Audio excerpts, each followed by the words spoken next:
Hello friends, आज हम लोग वैदिक शिक्षा पढ़ेंगे। हमने क्या क्या पढ़ लिया? मुगलकालीन शिक्षा, बुद्धिस्ट एजुकेशन पढ़ लिया। आज वैदिक शिक्षा पढ़ेंगे। वैदिक शिक्षा सबसे प्राचीन शिक्षा प्रणाली है, जो जिसका समय था 2500 से लेके 500 ईस्वी पूर्व। ये गुरुकुल पद्धति है, सबसे पुरानी पद्धति है। इसमें जो है ये शिक्षा भारतीय संस्कृति और संस्कार को प्रदान करने वाली है। इसमें इस शिक्षा का उद्देश्य था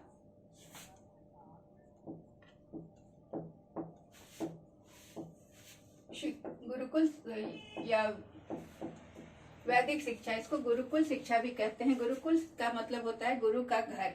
ये सबसे प्राचीन शिक्षा पद्धति है, जिसमें कि सभी तरह की शिक्षा दी जाती थी। यहाँ पर राजा महाराजा के लड़के और सभी मिलकर एक साथ शिक्षा लेते थे। आम जनता और राज परिवार के लोग एक साथ शिक्षा लेते थे, जिसमें अस्त्र शस्त्र, संगीत, म्यूजिक, सब बहुत तरह के विषयों की शिक्षा दी जाती थी और राजकुमारों को सब तरह से पारंगत बनाया जाता था। तो शिक्षा का उद्देश्य था चरित्र का निर्माण,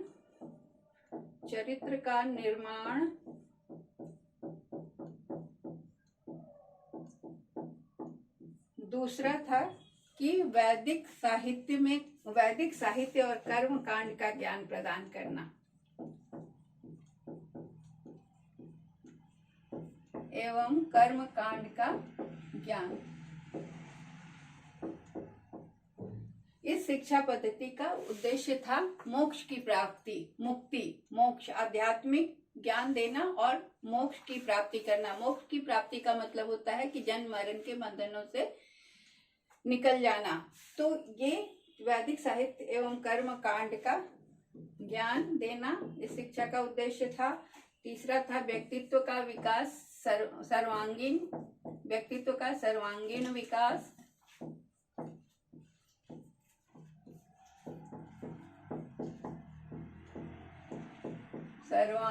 विकास।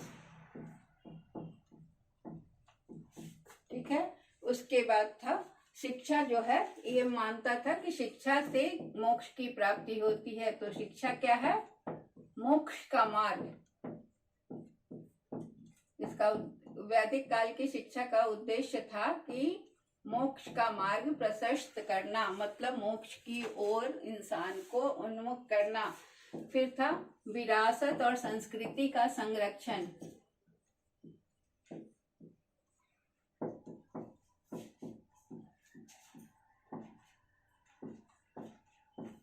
संस्कृति का संरक्षण, बच्चों को शिक्षा दी जाती थी ताकि वे अपने संस्कृति और विरासत की रक्षा कर सकें। उसके अलावा व्यक्तित्व का विकास के अलावा व्यक्तित्व के लिए शिक्षा दी जाती थी और व्यक्तित्व के लिए शिक्षा दी जाती थी। तो ये सारे उद्देश्य हुए उस समय के वैदिक काल में शिक्षा के ये सारे उद्देश्य थे। अब हम एक एक करके इसकी विशेषताओं को देखेंगे। वैदिक काल की शिक्षा में एक से एक गुरु होते थे। चाणक्य जैसे गुरु का नाम आता है, वो वैदिक काल के ही शिक्षक थे। उस समय वेदों की शिक्षा दी जाती थी। वेद 4 तरह के थे: ऋग्वेद, सामवेद, यजुर्वेद, अथर्ववेद। ये 4 वेदों की शिक्षा दी जाती थी।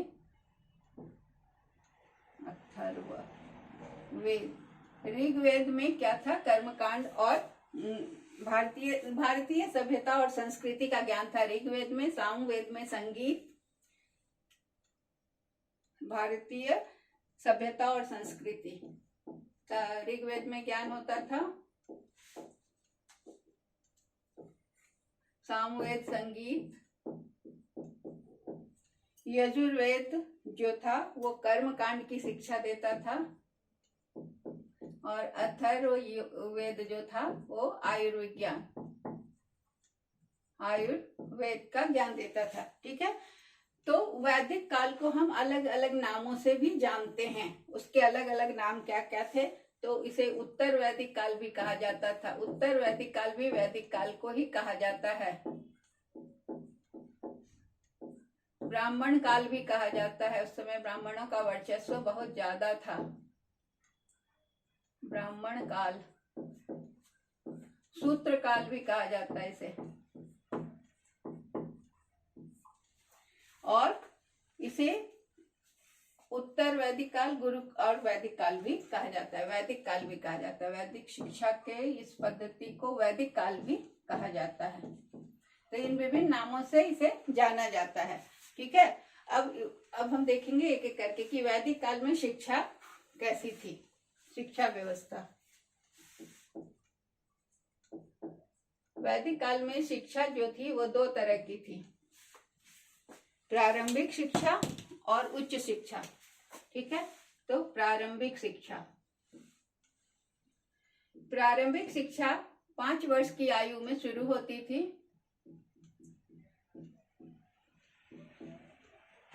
जिस समय बच्चे का विद्यारंभ कुल पुरोहित कराते थे। विद्यारंभ के द्वारा 5 वर्ष की आयु में विद्यारंभ संस्कार के द्वारा उनकी शिक्षा शुरू होती थी। कुल पुरोहित के सामने बच्चे को नए कपड़े पहनाकर लाया जाता था। और चूंकि उस समय लिखने की कोई व्यवस्था नहीं थी, लेखन कला का कोई उस समय प्रादुर्भाव नहीं हुआ था, लेखन मुद्रण कुछ नहीं था, तो वहां पर क्या होता था कि चावल के बीच में चावल बिखेरे जाते थे या चावल के ढेर में बच्चे को अक्षर लिखना सिखाया जाता था। इस तरह से चावल में वो ओम या कुछ भी लिखकर अक्षर आरंभ करते थे। तो ये हुआ प्रारंभिक शिक्षा। इस समय घर में ही बच्चे पढ़ते थे और उनकी शिक्षा घर में होती थी। इस प्रारंभिक शिक्षा गुरुकुल में नहीं होती थी। ठीक है, फिर अब उच्च शिक्षा। उच्च शिक्षा के लिए बच्चे को गुरुकुल जाना पड़ता था। ठीक है, तो उच्च शिक्षा गुरुकुल में होती थी, लेकिन उसके पहले कुछ संस्कार उसके किए जाते थे। संस्कार के बाद ही उसे गुरुकुल में प्रवेश करना होता था। तो उसे गुरुकुल में जाने के पहले उसका संस्कार जो होता था उसे उपनयन कहा जाता है। उपनयन संस्कार। तो उप का अर्थ हुआ समीप और नयन का अर्थ हुआ ले जाना। तो उपनयन का मतलब हुआ कि गुरु के समीप ले जाना। तो गुरु के समीप ले जाने के लिए उसे उपनयन संस्कार होता था, जिसे यज्ञोपवीत भी कहा जाता था। यज्ञोपवीत 3 धागों का एक पवित्र धागा होता था, सैक्रेड थ्रेड जिसको बोलते हैं। उसे बच्चे को पहनाया जाता था और उसके बाद बच्चे को गुरुकुल में प्रवेश कराया जाता था। तो यज्ञोपवीत के बाद बच्चे को कहा जाता था कि वह अब द्विज हो गया। द्विज का मतलब हुआ कि बच्चे का दूसरा जन्म हो गया। अब वो गुरुकुल में जाएगा और गुरु के सानिध्य में रहकर ज्ञान प्राप्त करेगा। तो इसे हम उपनयन या यज्ञोपवीत संस्कार कहते हैं, जिसके बाद बच्चा गुरुकुल में प्रवेश करता है और उसकी शिक्षा गुरुकुल में आरंभ होती है। अब सवाल उठता है कि कितने वर्ष की आयु में उपनयन संस्कार होता है। तो ब्राह्मण बच्चों का उपनयन संस्कार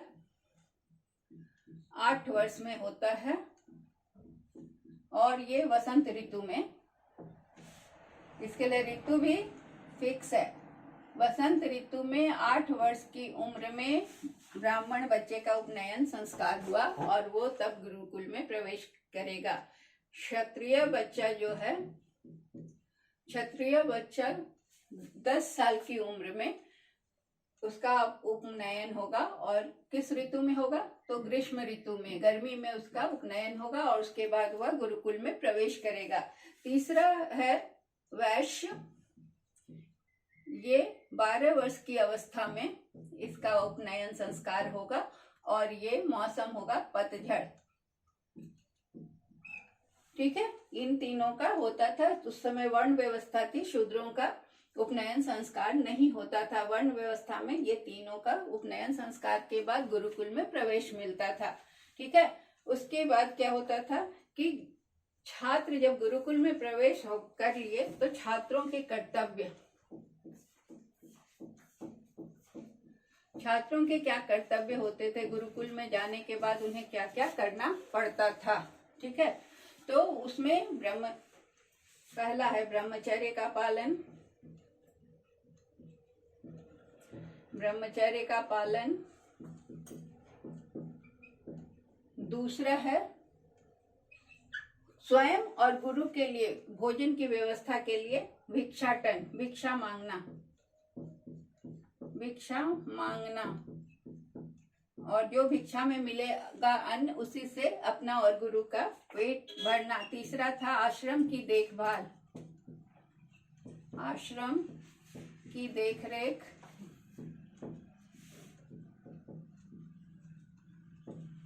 चौथा समिधा और पानी लाना, सुबह उठकर लकड़ी हवन के लिए और जलावन के लिए और पानी लाना ताकि आश्रम का कार्य संपन्न हो सके। अपने वस्त्र धोना,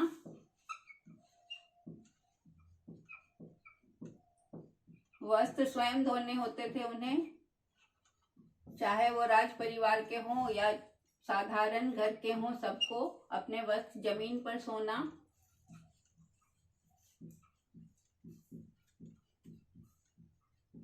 ये सारे नियम। उसके बाद था कि नदी या तालाब में डुबकी लगाकर नहीं स्नान करना, नदी या तालाब में डुबकी नहीं लगाना, बल्कि क्या करना, किसी पात्र से जल लेकर स्नान करना। ठीक है, तो ये सारे नियमों का पालन छात्रों को करना होता था गुरुकुल में। उसके बाद अब हम देखते हैं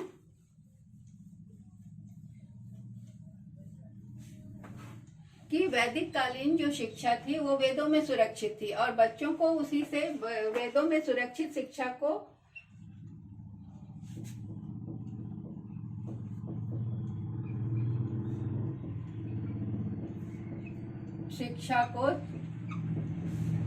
शिक्षक जो थे मौखिक रूप से पढ़ाते थे। शिक्षा देने का तरीका मौखिक था। उसके अलावा मौखिक के अलावा वाद विवाद, शास्त्रार्थ, प्रश्नोत्तर आदि विधियों से शिक्षण दिया जाता था।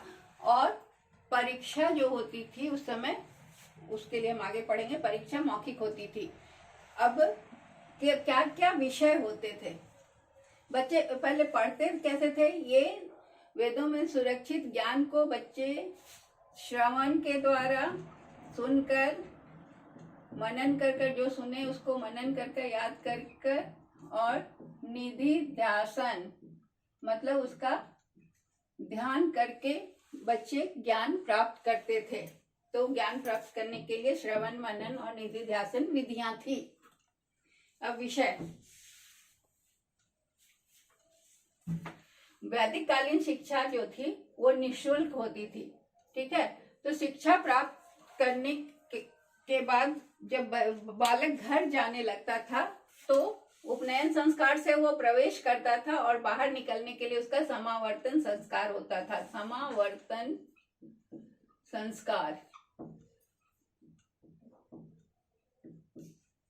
जो कि बच्चा 8 वर्ष में ब्राह्मण बच्चा, 10 में क्षत्रिय बच्चा और 12 वर्ष की अवस्था में वैश्य बच्चा आश्रम में प्रवेश करता था। और वो लोग 25 वर्ष में वहां से बाहर निकलते थे। 24 साल तक शिक्षा पाकर 25 वर्ष की आयु में बाहर निकलते थे।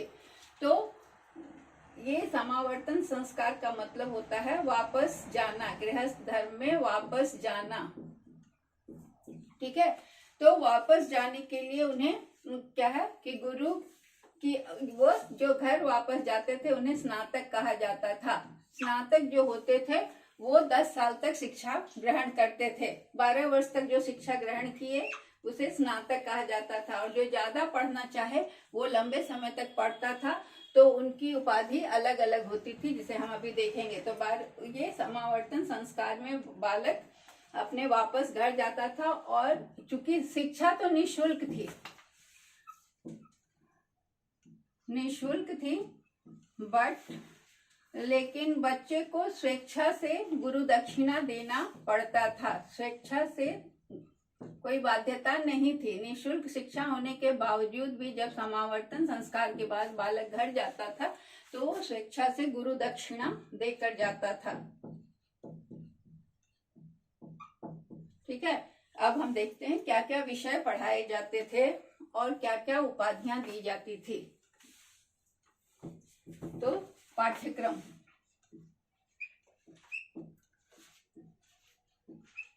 बच्चों का पाठ्यक्रम जो था उसमें कौन कौन से विषय शामिल थे। तो पाठ्यक्रम दो तरह का था। एक था सामान्य शिक्षा, जिसमें कि भाषा और व्याकरण की शिक्षा दी जाती थी, सभी को दी जाती थी, ये सभी के लिए था। सामान्य शिक्षा, भाषा और व्याकरण की शिक्षा दी जाती थी। संस्कृत भाषा, व्याकरण, धर्म और नीति की शिक्षा सभी को दी जाती थी। ठीक है, फिर दूसरी शिक्षा थी विशिष्ट शिक्षा। विशिष्ट शिक्षा में बच्चों को बहुत तरह के सब्जेक्ट पढ़ाए जाते थे, बहुत तरह की भाषाओं का ज्ञान दिया जाता था।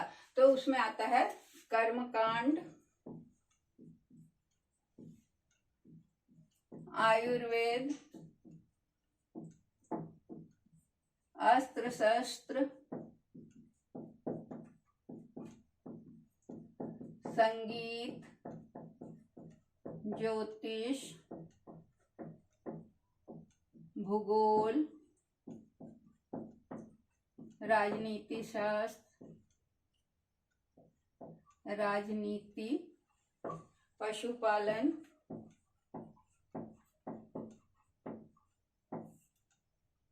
कृषि इत्यादि। ठीक है, उसके बाद दो तरह की विद्या होती थी। विद्या दो तरह की होती थी, एक परा विद्या, एक अपरा विद्या। दो तरह की होती थी, एक परा विद्या और एक अपरा। तो परा अपरा विद्या में क्या होता था कि सारी भौतिक चीजें पढ़ाई जाती थी, जो नेचर में होता था, जिसे हम देखते थे, भौतिक वस्तुओं का ज्ञान, जिसे हम देख सकते थे, महसूस कर सकते थे, जो हमारे चारों ओर प्रकृति का जो यथार्थ होता था, यथार्थ का ज्ञान दिया जाता था भौतिक में। ठीक है, नेचर से संबंधित, प्रकृति से संबंधित, प्रकृति का ज्ञान। ठीक है, और परा विद्या जो था उसमें मेटाफिजिक्स, इसमें फिजिक्स। ठीक है, अपरा में। और ये ब्रह्म मीमांसा, मेटाफिजिक्स मतलब जो संसार से परे है, जिसमें ब्रह्म मीमांसा, ब्रह्म का ज्ञान दिया जाता था, ब्रह्म मीमांसा का ज्ञान दिया जाता था, वेदांत का ज्ञान दिया जाता था, ब्रह्म की परिभाषा दी जाती थी, ये सब सिखाया जाता था। थोड़ा ये हायर लेवल का होता था, वेदांत इत्यादि का ज्ञान पराविद्या में होता था। तो ये सारे विषय हो गए। और अब हम देखते हैं कि इसमें उपाधि कैसे दी जाती थी।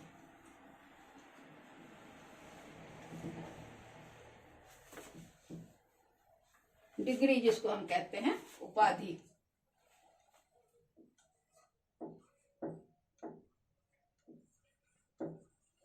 उपाधि दी जाती थी। जो 12 वर्ष तक पढ़ता था और एक वेद का 12 वर्ष में एक वेद का अध्ययन करता था, उसे स्नातक की उपाधि दी जाती थी। ठीक है, 12 वर्ष तक अध्ययन किया, एक वेद पढ़ा, तो उसे स्नातक की उपाधि दी गई। फिर जो 24 वर्ष तक पढ़ता था और 2 वेद का अध्ययन करता था, उसे हम रुद्र की, वसु की उपाधि देते थे, वसु।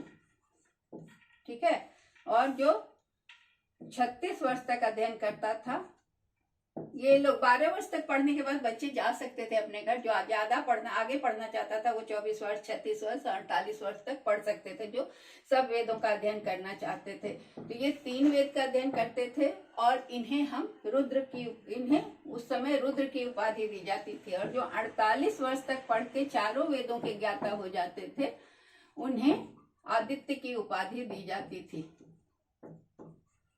ठीक है, तो ये हो गई उपाधि। अब हम देखते हैं कि वहां शिक्षण संस्थाएं क्या थी और किस तरह की शिक्षण संस्थाएं थी। पहले शिक्षक और